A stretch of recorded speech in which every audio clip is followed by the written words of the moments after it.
Tingnan nyo itong aking mga babies. Ganito pa lang sila kalaki. Kasi nga, ito yung ipinalit ko do sa mga namatay ng bagyong Odette. Pero mas malalaki pa dito yung nakasurvive. Ilan lang ang nakasurvive, wala pa yatang 5. So itong mga bagong tanim to, after nung Odette.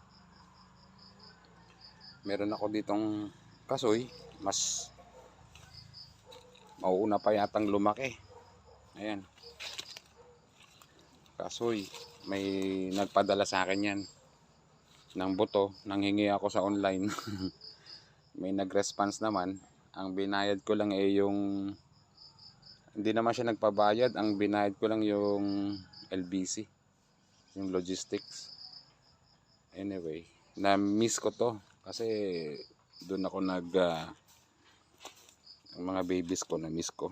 Doon kasi ako spend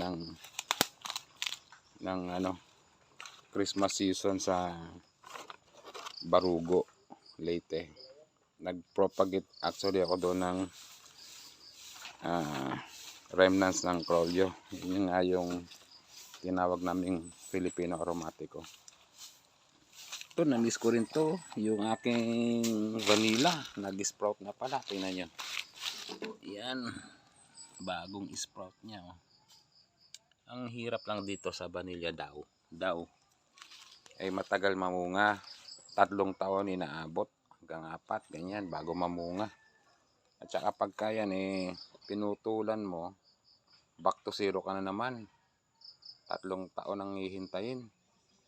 So kailangan hindi mo siya puputulan.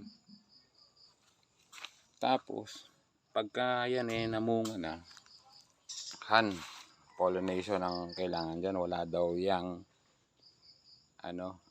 pollinator katulad ng ibang halaman na pwedeng mag-pollinate ay ang mga bees. Pero itong vanilla kakaiba. Ilan lang yan ang aking vanilla. Ito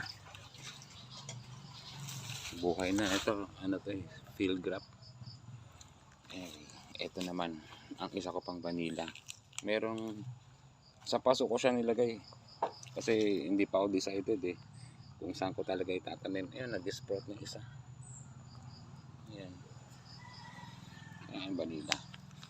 Ito naman ang aking mga babies. Tapos meron din akong pili. Ayan. Tapos aking mga remnants. Ayan, galing ng bangin. So, marami-rami na rin. So ito ang aking palibot. Bakilid siya Doon masukal pa doon dahil tumubo na sila ulit. Ayan. So ito yung La Esquina de Marcelo Farm.